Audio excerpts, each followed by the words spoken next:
Bharatiya Janata party से कल ये सवाल किए गए, मैं फिर से दोहराता हूं। क्या मुख्यमंत्री बनने के बाद परिवार ने जो आरोप लगे, अखबार पब्लिक डोमेन में, जमीन खरीदी या नहीं खरीदी? सामान्य बात है, इसका उत्तर देना चाहिए।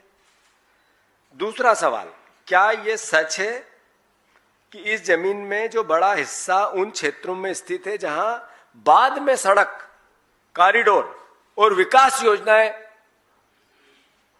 सरकार ने चिन्हित की और उसको एक तरह से परमिशन दी? तीसरा सवाल है, क्या सरकार उन सभी परियोजना की टाइमलाइन सार्वजनिक करेगी? चौथा सवाल है, यदि सब कुछ पारदर्शी है तो भाजपा स्वतंत्र न्यायिक जांच, जैसा हमने कल मांग की थी, करा सकती है क्या? सरकार करा सकती है, मोदी जी भेज सकते हैं, ईडी, सीबीआई, क्या क्या है? और पांचवा सवाल, क्या मुख्यमंत्री अपने परिवार के 2023 के बाद की सभी भूमि को श्वेत पत्र जारी कर सकते हैं क्या, ईमानदार है तो? 30 घंटे बीतने के बाद भारतीय जनता पार्टी के प्रदेश इकाई के अध्यक्ष आए, उन्होंने कहा कांग्रेस एक ओबीसी जाति का मुख्यमंत्री बना, विकास की उसने एक तरह से तूफान ला दिया है, उस पर ओबीसी का मुख्यमंत्री इनको पच नहीं रहा है। ये उत्तर भारतीय जनता पार्टी का अधिकारी का है। आदरणीय साथियों, स्पष्ट है करप्शन है, स्पष्ट है भ्रष्टाचार हुआ है, स्पष्ट है ये एक जैसे सीरीज आती है ना, 1 सीरीज 2 सीरीज 3, ये पहली सीरीज है। हमने 4 दिन पहले वहां के एक मीडिया हाउस ने 6 विभागों का करप्शन स्टिंग किया था, जिसमें खुला लेन देन हो रहा अधिकारियों का, कर्मचारियों का। 1000 करोड़ रुपए का करप्शन लगातार 20 दिन तक ट्रांसफर इंडस्ट्री चलाकर मुख्यमंत्री जी के सानिध्य में हुआ है। और यह आरोप नहीं है, इसका खुलासा हो चुका है। आप सर्च करो मध्य प्रदेश में गूगल पे की ट्रांसफर इंडस्ट्रीज में कितना पैसा लेन देन हुआ और क्या स्टिंग है, सब आ जाएंगे गूगल, आप लोगों को बहुत सरलता से पता चल जाएगा। सवाल यह है कि ये जो हमने 5 बातें मुख्यमंत्री जी से पूछी, अगर इन बातों को बहुत सरलता से जवाब भारतीय जनता पार्टी दे दे, नरेंद्र मोदी जी दे दे, तो एक बात समझ में आती है।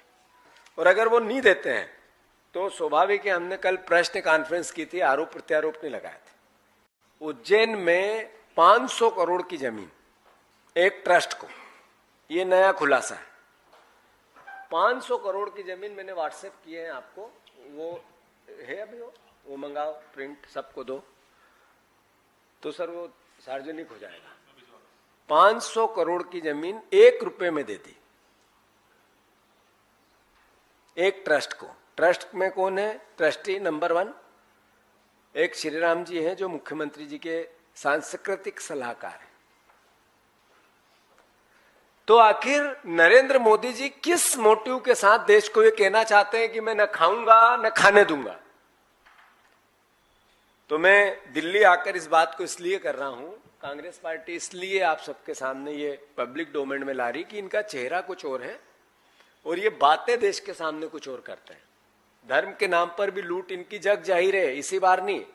ये राम मंदिर के चंदे का धंधा भारतीय जनता पार्टी और उससे जुड़े हुए लोग आज से नहीं कर रहे हैं, पिछले 30 साल से कर रहे हैं। ईंट ला गए, ईंट ले ली, ईंट कहां है पता ही नहीं चली। 30 साल में ईंट अगर बाहर रख दो तो अपने आप ही झरझर हो जाती है।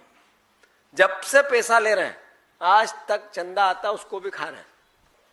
ये बात तो सार्वजनिक पब्लिक डोमेन में राम भक्तों की, जो आध्यात्म की, सनातनियों की भावना के साथ भी ये खेलते हैं, वोट भी लेते हैं और करप्शन भी करते हैं।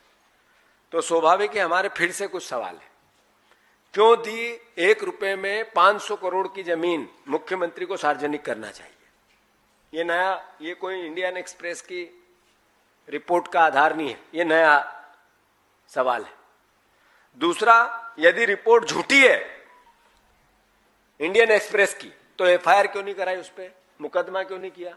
उस पर मानहानि क्यों नहीं लगाई आपने? 30 घंटे बीत गए, एक सवाल भी क्यों नहीं किया उनसे? भाजपा के प्रदेश अध्यक्ष ने सवाल था जमीन का, बात कर दी जाति की। क्या ये नैरेटिव है इनका? ये सोच है, ये मानसिकता है?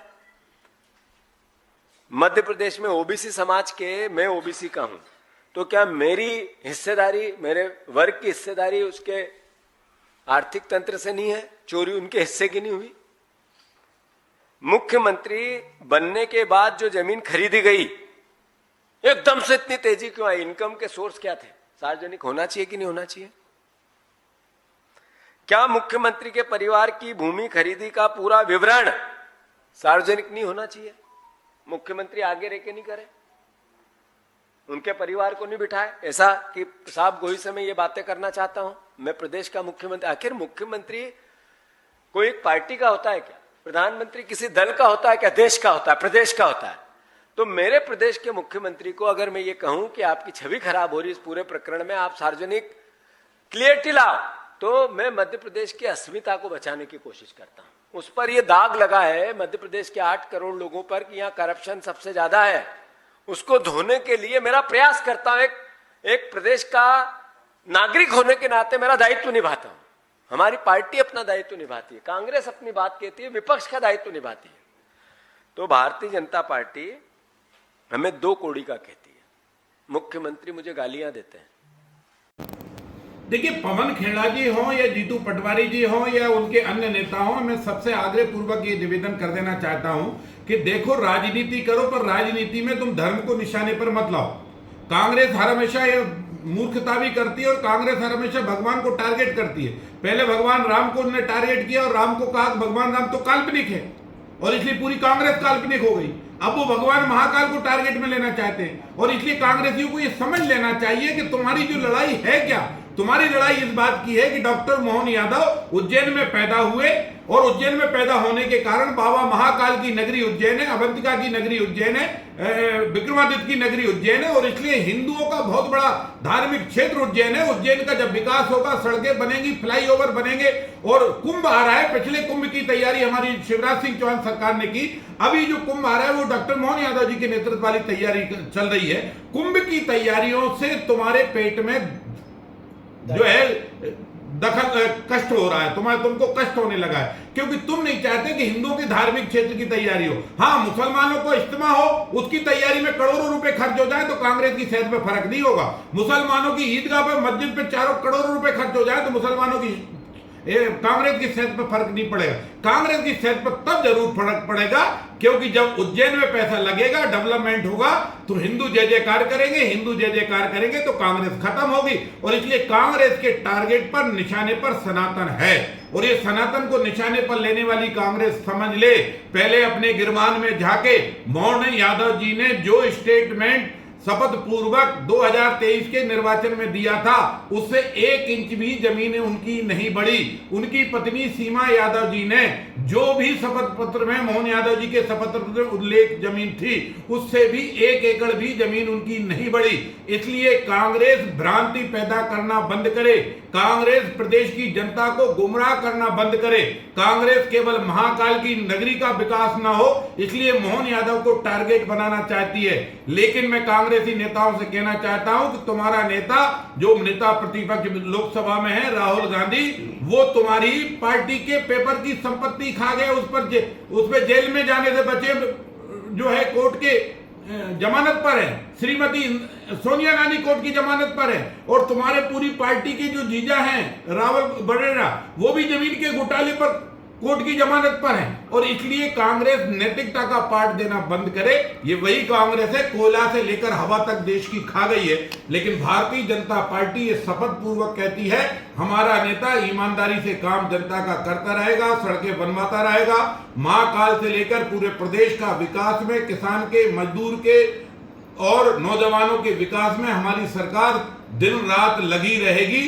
कांग्रेसियों, कान खोलकर सुनो, ना तो बाबा महाकाल को टारगेट करो, ना भगवान राम को टारगेट करो। अब हिंदुस्तान की जनता ने कांग्रेस को टारगेट कर रखा है और इसलिए तुम्हारी दुर्दशा पूरे देश में है। तुम जब ये टारगेट करोगे तो अंतिम में तुम्हारा अंतिम ही सांस ली जाएगी।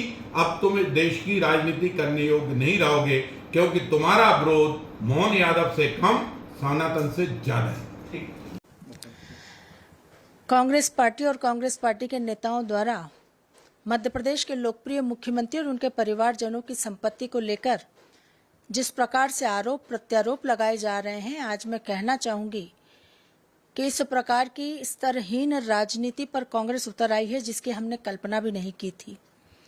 जो आरोप लगाए जा रहे हैं वो पूरी तरह से निराधार और तथ्यहीन है। उसके पूरे प्रमाण हमारे सामने मौजूद हैं। जिस प्रकार के आरोपों के माध्यम से माननीय मुख्यमंत्री जी का मान मर्दन किया जा रहा है, यह एक सुनियोजित षड्यंत्र है।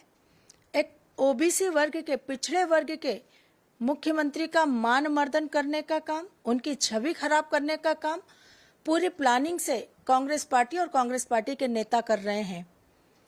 कांग्रेस पार्टी के नेताओं को यह समझना चाहिए कि आज मध्य प्रदेश उनके नेतृत्व में किस प्रकार से आगे बढ़ रहा है।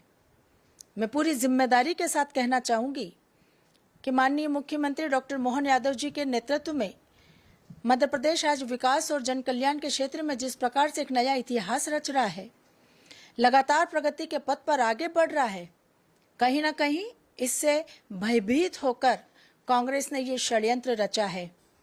कांग्रेस ये जानती है कि अगर इस प्रकार का षड्यंत्र रचा जाता है और उनका मान मर्दन किया जाता है तो कहीं ना कहीं भारतीय जनता पार्टी की छवि खराब होगी और जिसके कारण उनको मध्य प्रदेश में खड़े रहने का एक स्थान मिलेगा।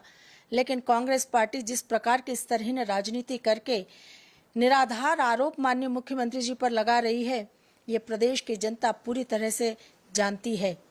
माननीय मुख्यमंत्री जी ने अपने चुनाव के समय में जो हलफनामा संपत्ति का प्रस्तुत किया था, उसमें जो संपत्ति का विवरण उन्होंने दिया था, आज भी वह उतना ही है, चाहे वो उनके नाम की हो या उनकी पत्नी के नाम की। बच्चों के नाम पर भी गलत आरोप प्रत्यारोप लगाए गए हैं, जो इस बात का संकेत है कि कांग्रेस पार्टी ने यह तय कर लिया है कि हमें कोई और कारण तो मिल नहीं रहा मध्य प्रदेश में भारतीय जनता पार्टी की सरकार को नीचा दिखाने के लिए, तो इसी प्रकार से माननीय मुख्यमंत्री जी के व्यक्तिगत रूप से आरोप प्रत्यारोप लगाकर, झूठे आरोप लगाकर उनकी छवि खराब करने की कोशिश की जाए। और मुझे लगता है कि उनके इस षड्यंत्र में कांग्रेस पार्टी बिल्कुल सफल नहीं होगी, क्योंकि जिस प्रकार के आरोप उन्होंने लगाए हैं उसके पूरे प्रमाण सबके पास मौजूद हैं, चुनाव आयोग के पास मौजूद है। सरकार ने जिस प्रकार से इस प्रकार के जितने भी काम किए हैं, चाहे वो उज्जैन में भी विकास के कार्य हो, माननीय मुख्यमंत्री जी की संपत्तियां उज्जैन के विकास कार्यों के पूर्व कई वर्ष पहले की खरीदी हुई है और इसलिए वो साबित करता है कि ये सारे आरोप कांग्रेस ने भय से ग्रस्त होकर लगाए हैं, क्योंकि कांग्रेस जानती है कि यदि मुख्यमंत्री जी के द्वारा मध्य प्रदेश की इस विकास यात्रा को रोका नहीं गया तो आने वाले समय में मध्य प्रदेश में कांग्रेस का अस्तित्व समाप्त हो जाएगा, कांग्रेस को खड़े रहने की जगह भी नहीं मिलेगी। इस भय से ग्रस्त होकर इस प्रकार के निराधार आरोप कांग्रेस लगा रही है।